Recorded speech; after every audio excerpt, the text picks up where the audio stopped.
My adlaw sa tanan Lil Fam, this is Klein, yung admin sa Little Faith. And for the fourth day of our Grateful Everyday Challenge, gusto lang ako pasalamatan karong adlaw ang usa ka top fan nato sa Little Faith. Walay lain kundi isa sa mga tita ni Avi ang akong igagaw. Hi, Day. Thank you so much for being active, no?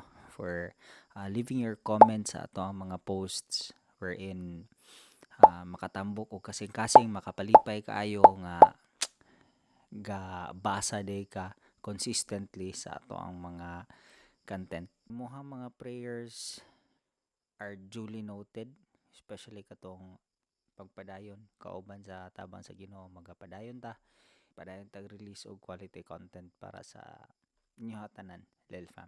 Kato lang siguro, once again I would like to extend my heartfelt gratitude for tuning in sa atong Facebook page. Daghan kayong salamat. I think that's all for today. Daghan salamat. God bless you. Ug may perme.